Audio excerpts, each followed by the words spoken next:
មកទៅមើលខ្ញុំថ្ងៃនេះ action ម្ដងគ្នាធ្វើដំណើរជុំគ្នាទៅមើលផ្សារនៅប្រទេសឥណ្ឌាពិសេសផ្សារទំនើបហើយក៏ដូចជាមិនមែនទៅតែឯងទេលើកនេះគឺទៅជាមួយនឹងបងប្អូនដែលគាត់រៀននៅទីនេះដែរណាហើយមកជុំគ្នាគឺថានាំគ្នា explore ទីក្រុងមុំបៃតែម្ដងហើយមិនតាមតែនេះទេយើងបានដើរលេងផ្សារក៏ដូចជាមើលសម្លៀកបំពាក់ត្រៀមដើរលេងអញ្ចឹងណាហើយព្រមទាំងការទៅញ៉ាំម្ហូបជុំគ្នាជុលកូកាហើយពិសេសតែម្ហូបបែបចិននៅប្រទេសឥណ្ឌាថាវាមានលក្ខណៈបែបណាអញ្ចឹងណាហើយខ្ញុំក៏បានភ្លក់រសជាតិផងដែរនិយាយរួមទៅពីដើមឡើយថ្ងៃនោះគឺ ICSI គេអញ្ជើញពួកខ្ញុំនិស្សិតអន្តរជាតិទាំងអស់ហើយក៏ដូចជានិយាយទៅឲ្យជានិស្សិតអន្តរជាតិព្រមទាំងបងប្អូនផ្សេងទៀតទៅចូលរួមអញ្ចឹងណាកម្មវិធីមួយគឺកម្មវិធីកាយពិធីបុណ្យអាហារនៅពេលនៅនោះគឺមានការគោរពបូជាថ្វាយព្រះណាមានអាហារជាច្រើននំផ្សេងនំមានផ្លែឈើផ្សេងហើយមើលទៅពិតជាប្លែកអញ្ចឹងណាយ៉ាហើយខ្ញុំក៏បានចាប់ពីនោះក៏បានបងប្អូនតោះយើងដើរលេងមើលតិចព្រោះងាយបានជួបគ្នាទេបន្ទាប់ពីចប់កម្មវិធីនោះក៏បាននាំបងប្អូនទៅលេងផ្សារទំនើបមួយក្នុងទីក្រុងមុំបៃហើយប្លែកមែនតើមកលេងឥណ្ឌាទៅដំបងហ្នឹងទៅដំបងnàyមកនេះតែពិតនៅនេះស្អាតមកពីវាមានកន្លែងខ្លះមិនល្អណាស់នេះបាទកន្លែងខ្លះទៀតឡើងអែមបងយ៉ាឆ្នាំក្រោយមានអ្នកមកហ្នឹងមកតែឲ្យច្រើនមកដល់យ៉ាមិនដឹងទេមកច្រើនចាហើយក៏បានធ្វើមកឡើងទៅលើពីមួយជាន់ទៅមួយជាន់បងប្អូនមើលទៅដូចសប្បាយរំភើបណាលើកទី1ទី2ឲ្យខ្ញុំក៏លើកទី1ប្រាប់ខ្ញុំដែរនៅទីនេះ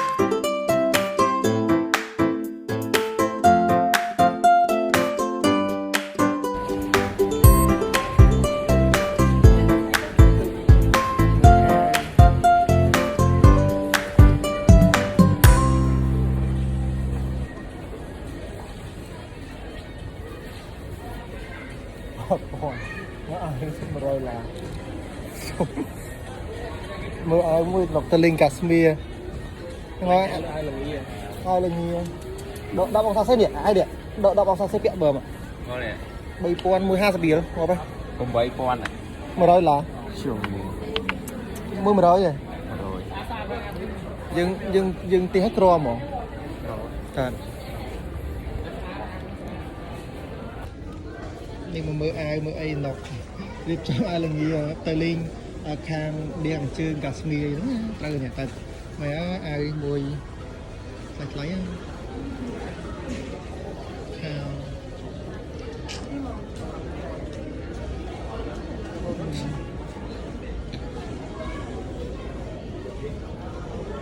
សាច់ទីក្រុងនេះទីក្រុងទំនើបថ្លៃ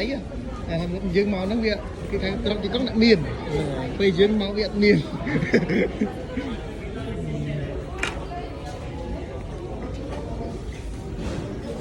បាទតើមើលអាវលងាទៅលេងកាសៀតែក៏មើលតម្លៃញាក់សាច់តែ20ឡានមានអីអើយលុយសុត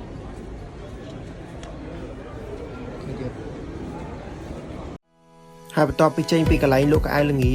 សម្លៀកបំពាក់អីហ្នឹងយើងក៏ចាប់ដើមទៅបន្តទៀតគឺគោលដៅគឺរករបស់ញ៉ាំហើយដល់កន្លែងញ៉ាំណាមុនដល់កន្លែងញ៉ាំហ្នឹងបានមើលកន្លែងក្មេងលេងដូចជាហ្គេមអីចឹងណានៅនេះវាទៅលេងអនហ្នឹងដែរថានៅនេះវាមានប្លែកមួយគឺ Vanta VR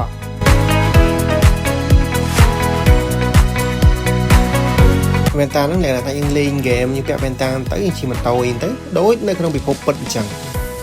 តែខ្ញុំអត់បានសាកជិះទេអានឹងលើគេនិយាយដែរហ្នឹង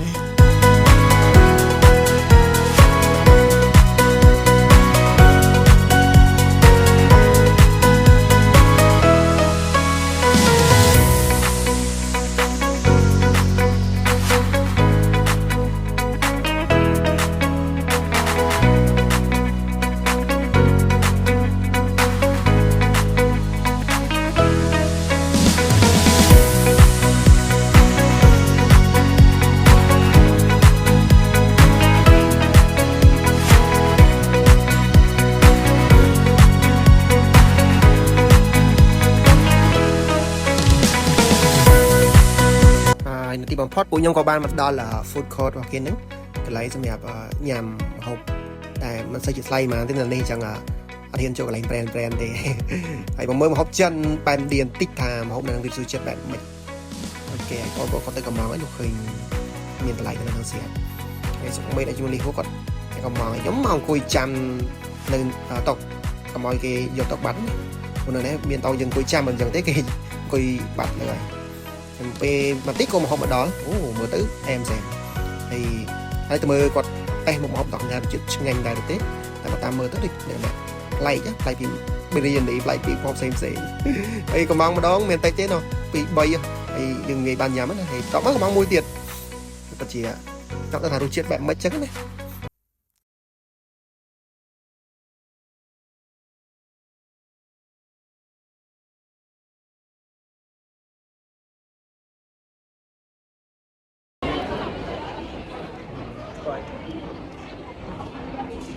មិនដែរ It's good អត់ដូចនេះទេ ឆ្ងាញ់បាត់ដូចបាត់ត្រី អូលោកសាក់មីមើលមីហើយមិនដូចមីនេះអត់ ដូចមានខានៅខ្មែរយើងហ្នឹង អូខេគេចាំសាក់ដល់គ្នាទៅសួរអារម្មណ៍មិនដែររសជាតិមិនដែរដូចមីដូចឥណ្ឌាដូចឥណ្ឌាឬដូចខ្មែរដែរ ជាតិនេះតែលេឆៃនេះតែសាប់តែឆៃនេះ ញ៉ាំបានទេណាមកចាំអា ចាន340រូបី 3រៀលជាង4រៀលហ្នឹងបង 340រូបីបើគិតជាលុយខ្មែរវា5រៀល 5រៀលគឺលុយសុទ្ធ វាសុទ្ធ ហើយអត់មានអីទេកាលពីកោកាជុលគ្នាតែម្ដងងាយមិនងាយបានជុំគ្នាទេហើយសាក់ម្ហូបបែបនេះគ្នាក៏បានសាក់ម្ហូបនឹងផ្ទាល់ដែរគឺរសជាតិប្លែកមែនទែនប្លែកខ្លាំងតែញ៉ាំហើយចង់ញ៉ាំទៀតណាគាត់ថាបន្លែវាប្លែកបន្តិចអញ្ចឹងហើយយើងញ៉ាំវាយូរម្ដងអត់ស្អីទេហើយយើងញ៉ាំរាល់ថ្ងៃដូចបាក់និយាយថាវាតម្លៃគួរសមហើយចាកោឡ quality អែមចឹង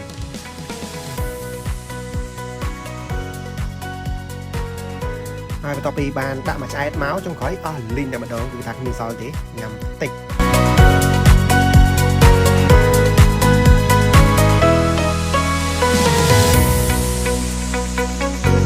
ហើយបន្ទាប់ពីបានញ៉ាំឆ្អែតអីហើយក៏ចាប់ដើមចុះទៅក្រោមវិញអញ្ចឹងណាយើងរៀបធ្វើដំណើរចុះទៅក្រោមវិញហើយស្របពេលហ្នឹងក៏ឆ្លងកាត់កន្លែងមួយក៏តាមថតរូបអីបដាបដាតិចតួចអញ្ចឹងណាថាមកដល់ហ្នឹងហើយយើងក៏បានថតរូបចម្លែកអញ្ចឹងក៏បានថតរូបផ្សេង